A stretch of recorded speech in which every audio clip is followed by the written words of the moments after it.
Look. I think this game looks really cool, and I'm gonna play it. But I understand why a lot of people are kinda getting sick of Souls-like games. I understand it. It makes sense.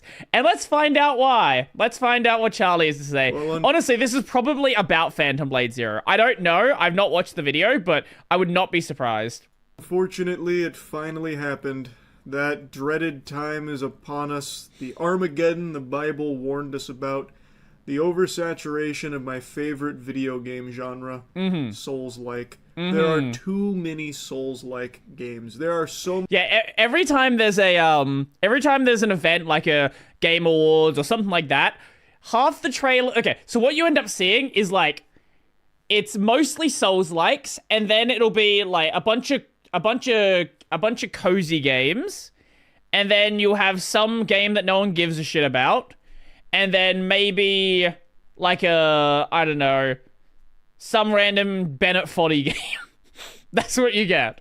many Souls, I bet even Shang Tsung would want to retire. As Every week, there is a new Souls-like game dropping or being announced. It is preposterous.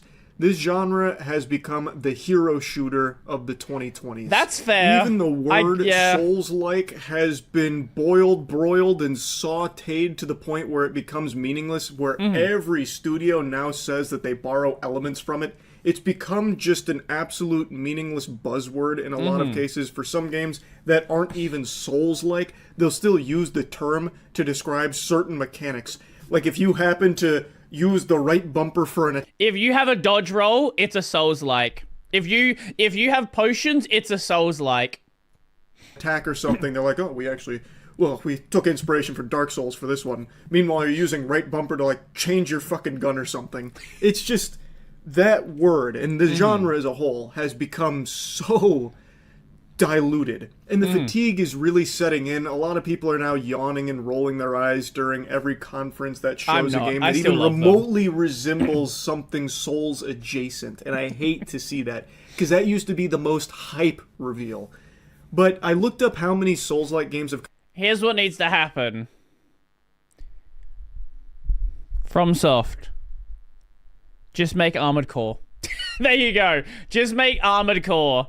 Make mech games cool again. And actually, you know what? Mech is kind of picking up again. What do we do? No, you know what? This is what I say. Bring back classic God of War, classic like Dante's Inferno, classic action game. Just drop all the Soulsy elements and go full God of Wars with it. Full God of War with it. Not modern God of War, not cinematic. No, like PS2 God of War. Come out this year already, and it's 7, which means there's at least been one a month, and they're pretty big budget ones for the most part now. Not all of them are standalone games. That it does include like or make turn-based mainstream again. Let's Expedition 33. It's fucking massive.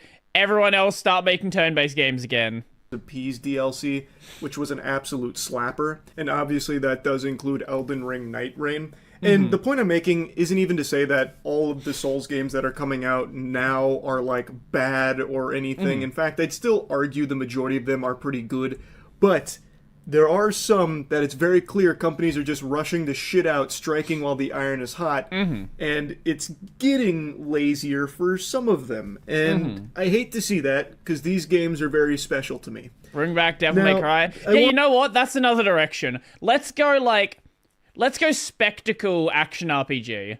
We can go God of War, and we can go like full spectacle, where it's all about chaining combos and all this stuff. Like, bringing that, like, fighting game influence back into action games. I want this to be not just a rant about the state of this genre, but I also want to just review the most recent one I played, which is Wuchang Fallen Feathers. I finished it last night. It was a pretty meaty game. It took me over 16 hours. The full edited playthrough is on my gaming channel, Moist Critical Gaming, if you want to see it. And I know me mentioning that I want to review this on the back of this rant about how oversaturated the genre has come immediately plants the idea in your noggin that I fucking hated Wuchang.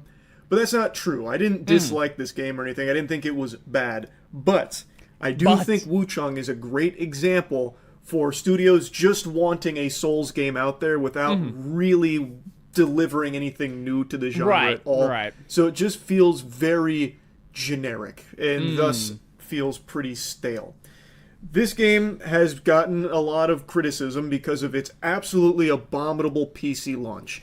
So, I don't know if he's going to talk about this, but they released a performance patch. Do you know what the performance patch was? They locked the they locked the internal resolution, and you can't set it to 100% anymore. So they say it's 100%, but 100% is now 75%. So you are forced to do upscaling, and that's how they improved performance. It was so bad, in fact, that for the first time in who knows how many years, I actually decided not to get the PC version of a game and instead got it on console. No way. So I got Absolutely. this on PlayStation 5 and I had no performance issues at all, but pretty much across the board, everyone was reporting that this game was irredeemable dog shit when it comes to performance. Let me show you.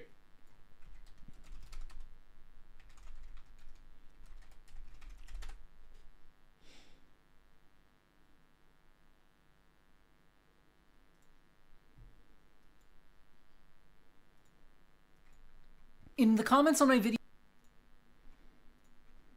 I'm not going to play the entire thing because it's also 20 minutes long. In the comments on my video talking about the performance improvements that seem to show up on the 1.3 patch for Wuchang Fallen Feathers, a lot of people are saying it's actually just faking the internal rendering resolution. There was no actual performance improvement. They're just lying to you about the rendering resolution now as like a placebo effect, and you can no longer run the game at native resolution despite setting the resolution scaling to 100%. Now, if you want to watch the rest of that video, go check it out. But yeah, that happened. On PC. Like, it just wouldn't even work. It was like the fucking McDonald's ice cream machine of video games. And they also made an apology recognizing how horrible the launch was for PC and how inexcusable it was, so it's good they're at least recognizing that, but it should have never shipped in that state in the first place. This is a topic I can yap about till the cows come home. It is shocking that we still get so many majorly broken they at least did something. PC releases for video games where they ship in pretty much unplayable states sometimes. Like, that's almost just a scam. Like, you are paying for a product that can't even run on Welcome to PC. modern PC gaming. It's so weird how that is still so common. But they're doing their best to update it and fix it. They've been rolling out patches, which some people are reporting are helping. He doesn't know. He doesn't know. So, I mean, they're chipping away at it, but that has been a huge hurdle for this game. But for me, since I played it on console, I didn't have those issues. So let's dive into... Hopefully they can pull a Cyberpunk and No Man's Sky and improve the end. It's not going to happen. It's some random throwaway game. It's not going to happen. The actual spaghetti and the meatballs of the game. I want to start with some of the positive things here, so that way I'm not just negative Nancy off rip. One thing this game put a big emphasis on that I wasn't expecting was story. There are NPCs out the wazoo here, and all of them have a lot of exposition and give you a lot of lore. They did a lot to carve out a world here that I do think was pretty fresh. I thought the story was good, I enjoyed the narrative, and I appreciated that. There's a lot of quest lines as well. Granted, I can't believe I'm immediately going to attach a hemorrhoid onto this. But granted, a lot of those quest lines you follow don't really give you any reward worthy of the time you put into it. You don't really get anything for doing a lot of the side activities other than maybe at best another charge on your healing flask. In this game, it's the mana base. That is like the best possible reward you get for the side content, which is just a little underwhelming. Yeah, it's a good reward because it's really helpful to have another charge, but... you went through a lot of effort. You'd kind of want something more exciting, like a new weapon or something, but you don't usually get that through doing one of the quest lines. They save for like 3 or so big side quest lines that are easily missable. In fact, one of them I fucked up. But point is, it is cool how much story there is. I just do wish the rewards were a little better for doing so much out of your way for some of the side content. Sure. But I thought that was cool. I think the gameplay is very smooth. I think it is pretty silky across the board. I think a lot of the abilities, like the disciplines is what they're called in this game, are flashy and fun. It feels responsive. It feels good. I was going to once again put a little blemish there with a little asterisk with something, but I'm going to refrain. I'll get into some of the gameplay complaints here in a little bit. But again, overall, I do think there were a lot of fun ways of playing with the disciplines, and since you can seamlessly go from one weapon to the other through having a Skyborn Might, which is something you charge up through various different means, you can then switch from one weapon to the other while also using a skill. It makes it flashy, fun, and smooth. It's cool. There's a lot of room to play there and get very creative in combos. Another thing I liked about the game is its skill tree. Granted, a lot of the things on the skill tree are just like +1 to endurance, +1 to strength, that kind of thing. There are some certain nodes in the skill tree that do change the way your build will function, such as giving it the ability to deflect on the third hit of a light attack string. Deflecting in this, or clashing, excuse me, not deflecting. Clashing is when, like, you attack during one of their attacks, or they attack you during one of your attacks, and then they will hit each other. And that's always a nice feature to have. Really good tool to allow you to continue pushing through that without taking tons of damage, and it can change the way that you approach a build. And it is free to respec those points, which is very nice. So you get to... Always nice to have. I am so happy that games are now going down the route of free respecking, or like very cheap respecking. Don't make it so a new player is locked into a build that is unplayable. Let people respec. They don't want to go back to the start of the game because they have a shit build. Just let them fix it. Try a lot of different things, and it makes it fresh. So you're never locked into one build, and the respecs aren't a resource, so you can freely change things in and out. Very similar to the way Black Myth Wukong did it, which is something I really appreciate. Another great thing about this game is how much meat is on its bones. It is a long game. Like, it took me a pretty girthy chunk of time here to get through it, and I missed a boss, unfortunately. I usually like to do 100% bosses when I play a Souls game. This time I accidentally missed one through flubbing one of the I missed the like proper owl fight in Sekiro, and that still bothers me because there was some like condition to make it happen. I missed the condition check, and then I couldn't go back and do the check, and then I didn't fight the boss, and that's always sad. Lines. I made a big boo-boo by exploring too much and bricking my quest line, which locked me out of a boss that I really wanted to fight. So yeah, there is a lot of content here. There is a lot of exploring here. It's exploring with a capital E. This is, I would say, comfortably the most densely packed levels in the genre. And I actually mean that as more of a negative thing than a good thing. I think there's a lot of people that praise that. For me, I didn't like that. And okay, I've given you a lot of positives. Now we're going to mix and match positives and negatives. The levels in this game, I really think, are just so counterintuitive. There's no, like, flow to them. It's just all haphazardly branching paths. So, in pretty much... The problem with branching paths for me is I always want to check every single path. So if you give me a branch, even if I know they lead to the same place, I'm going to check both of them. Every single map, you will reach a fork in the road. And regardless of where you go, that fork will reach a fork. And then you'll follow one path there, and that fork will reach a fork. And that fork will reach a ladder. And that ladder will wrap around to one of the previous forks, where then maybe you end up going down the other side of it, and you'll find another ladder which will wrap back around to a fork, or maybe it'll go somewhere else for another branching path. Like, there's no fluidity to its level design. It didn't feel fun exploring. It felt like a fucking headache and a chore. And since I did end up getting just sucked into exploring so many things just because I was so curious what reward might be there, it just leads to the most, like, nauseating traversal. And the worst part is when you do that level of exploring, you don't really get any good rewards. Like, I did get lucky a few times where the reward was like a new weapon, but the weapons you get from it, like, most of them were pretty bad. Like, they weren't great weapons, unfortunately, and you were lucky to get that. A lot of the exploring just leads to dead ends where you might get, like, one thing that'll let you pop it for more mercury, which is this game's version of Souls. Sure. Okay. And that's it. System. Or, like, you'll get some purple moss so you can cure corruption. It never felt rewarding to explore. Let me guess. Is corruption poison? It's probably poison. At all. Like, I love the idea of having maps like this where there is so much there. Like a soup with so many chunks for you to chew on. But it's like empty. It's like styrofoam chunks. Like you don't get anything out of doing that, and it just kind of sucks to chew through. You know what I mean? If that makes any sense. And it sucks because I do think there was a lot of potential there. Like I think the maps look really nice. Like I think every level is visually beautiful. I think the whole game itself is pretty gorgeous to look at. I think there's a lot of people that were really trying to find everything. Souls-like has peaked with Elden Ring. See, that's the problem. I've not played Elden Ring yet. I need to do that. And that'll probably be... I don't know, maybe that'll be like the last big Souls-like I play on this channel. I don't know, at least for the time being. We'll see. But... now that Elden Ring exists, you have to compete in a market where Elden Ring exists, right?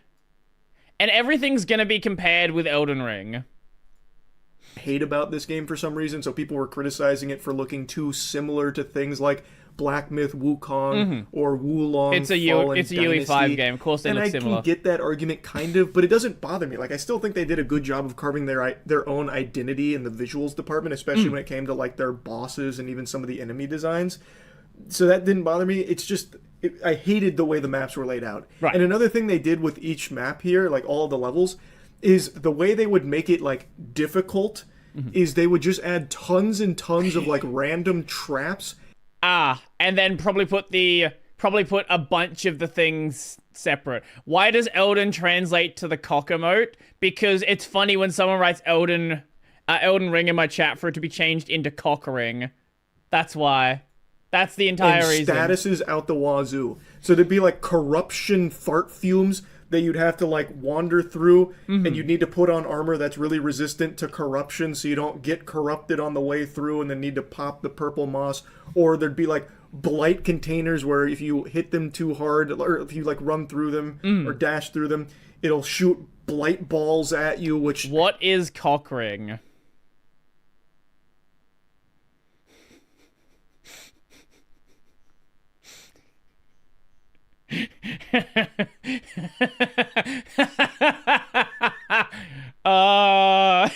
Half your health temporarily. Like, just so many statuses that make it annoying to get through as opposed to, like, hard or fun. Like, it's not hard to do that. It's just... Go watch Lewis Rossman's video where he's repairing a cock ring. There's your answer. Tedious. And something that also made it even more tedious was this game's baffling decision to have such a shortage of shrines. Shrines being the bonfires of this game. The shrines are placed really, really far apart. And there are shortcuts. Like, there's no, like, you know, sacrifice of shortcuts. There are quite a handful of them. But they don't make it that much faster. So another big problem people talk about in this game is the runbacks. Like, if you die to a boss... most of the time, it's going to be a long run to get back to that boss. So, okay, you better pray that you get it first try, because you are not going to like the run back. Like, Dark Souls 1 has this issue where, like, Blighttown, for example, the run back to fight Quelaag is fucking horrible. Holy! And there's so many bosses in Dark Souls 1. Dark Souls 1 didn't, like... It wasn't until some of the later games and some of the other games that are Souls-like where they sort of normalized the idea of putting a bonfire outside the boss room. It was common in Dark Souls 1 for you to have to do fights on the way back to the boss room. It was unpleasant. It was fine at the time, but knowing what we can have that's better, I'm not a fan. If you keep dying. They were not very generous with the shrines. And again, that doesn't do anything to make the game harder. It just makes it more tedious. Yeah. That's like a very arbitrary way of making the game appear more challenging or punishing than it is. That's just annoying. And that was a bit of a headache. And overall, I would say this game is more on the easier side in the genre, which by no means is a bad thing. I think that's totally fine. It's just their way of making things harder was just by making them more annoying as opposed to like better mechanics or making them, you know, more challenging mechanics. It just made them slower and tedious ones. Now, I want to talk about the combat again, because like I said, it is fun. I do like the combat mechanics here. But there is nothing new in it. It's like exactly what you're used to in the genre. It doesn't try to do anything super different. Now, I don't think it's a requirement to do that or anything if you're making a game in the genre. Like, there's nothing wrong with just doing what all the other games are that came before you, but doing it really well. Yeah, that's the problem. You have to, if you're gonna do that, you have to be a game where you are the king of the thing that everybody else is doing. If you're not that, you're just another game in the genre, and why are people going to look at it, right? Like, what makes you stand out? What are you actually providing that makes people actually want to play it? And if all you're doing is just mid the same thing everyone else is doing, why would they not play any of the other mid the same thing everyone else is doing? You don't need to put your own quirky, unique spin on it. You don't have to reinvent the fucking wheel. That's not what I'm saying. But this game is so content to just be, you know, serviceable. It doesn't. This is what I heard about AI Limit as well. AI Limit apparently is just okay. Above being like good. It doesn't try and be great or anything. It's just good enough. It's what you expect, and it delivers what you expect. And I guess at this point, with how many fucking Souls games I've played, I just appreciate if it did try and go beyond that and be great and, you know, want to do something more special. Maybe that's why Expedition 33 was so refreshing to me, because it's been so long since I played a game that wasn't like a Souls-like game. Maybe this is why going back and like FF7 is so refreshing, because, you know, it is a it's not another Souls-like. I'm also playing through Need for Speed Underground, right? It's great. The Underground 1 gets kind of samey. The content, there's not much in the way of content for Underground 1. But like going back and playing a racing game after playing all of these Souls-likes, it is a nice change of pace. Now the game has... And I guess in many ways it's kind of like the thing with Metroidvania games, right? I've played so many indie Metroidvania games that playing something that's not an indie Metroidvania game, it is a nice change. A few weapon types. It has long sword, dual blades, one-handed sword, spear, and axe. And there's not a ton of weapons in this game for each of those categories, which didn't really bother me because I ended up mainly just using Lashing Whip. The versatility in this game doesn't even really come from its weapons so much. It mainly comes from like the discipline skills plus whatever skill, whatever weapon you choose comes with. That's mainly where it comes from. So for me, the Lashing Whip made my attacks have longer range, and I have like the dance where it hits a lot and it's long range. It felt really strong. So I didn't mind any of that. There's also spells in this game. There's a big emphasis on spells, actually. You get a lot of them. And that's I can't really change. You don't really see that because as much I of a focus. don't do any spell casting in Souls games. It's just not how I like to play them. It's not my cup of tea. So I don't really... Honestly, I would like... Here's what I say. If we're going to do another Souls-like game, do one entirely focused on magic. And I don't mean Dark Souls 1 magic, you stand a mile away and cast Crystal Spear and you win. I mean, like, you are very much in the fray, like blasting people with fireballs to their face. I think that actually could be a nice change. Really have a lot of say in how the spells feel in this game. I used a lot of them just to see it because they were very flashy and cool, and I have no doubt you can make and maybe even make it so like kind of Genshin-y, where you can combine different spell types together and do something cool with that. Like there's like there's combo spell effects, things like that. Really fun, strong build with them. AKA it's just The not Witcher. Typically how I like to approach but it's a games in this Souls-like. genre. So don't have a lot to say there, but they did seem very cool with a lot of potential. Overall, I felt the combat was fun. Albeit very by the numbers, like what you expect without going above and beyond by any means, but it was still good, and I had fun with it. But this is by far my biggest complaint in this entire game. They made a decision when it comes to the combat that I think really fucking sucks. And it's how they handle knockdown. Every boss and tons of enemies have multiple moves and ways of knocking you down. Oh, lovely. Which, in Souls games, is always, like, tough, because once you get knocked down, it throws off your rhythm, and you can get punished. Like, it is always rough. But Sure. in other games in this genre, you have ways of combating that. Like, there are some iframes, like, when you roll out of it, or there are perks where you can do, like, a quick roll out of a knockdown. In this game, there is none of that. If you get knocked down, you will pretty much die in like every case unless okay. you're really tanky or if the boss or enemy decides not to keep attacking. When you I'm get back, knocked down, Charlie. We there like is no Charlie. quick get up. I'm a Charlie If you are enjoyer. spamming roll to get up, you are still going to get up at a pretty slow pace, and regardless of where you like roll in what direction, you will still get. Maybe I stream Yakuza 6. That could be interesting. I don't know.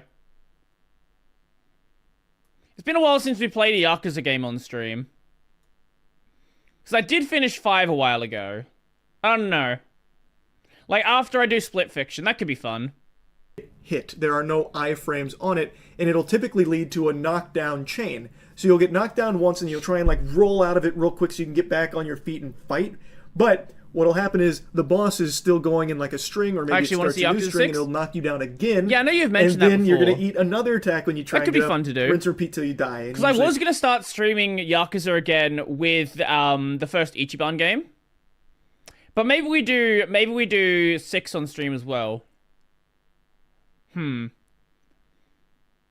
think about it. Yeah, I don't know. That seems like a pretty good contender. Cause or I've said it before, I do wanna go play El Dante. El Dante is gonna happen on stream.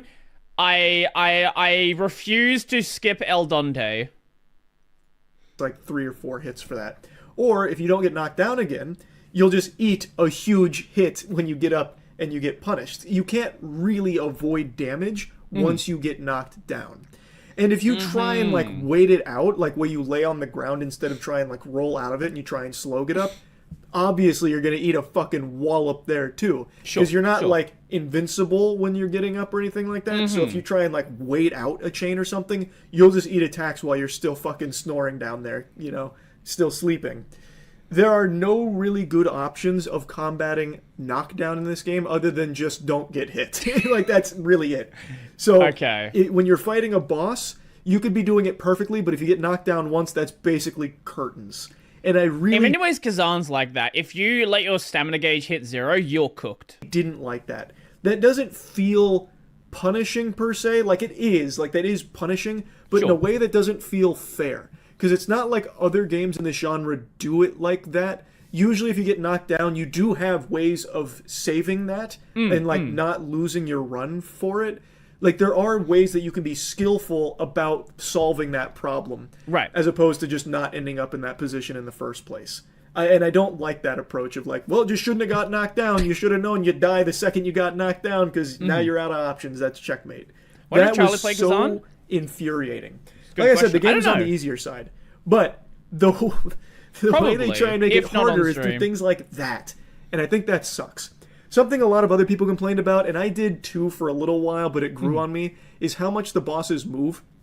So in this game, I think the bosses are really cool and very flashy, and I think they look really nice, and some of them have very fun attacks and like very good patterns to learn that make it really feel super cool.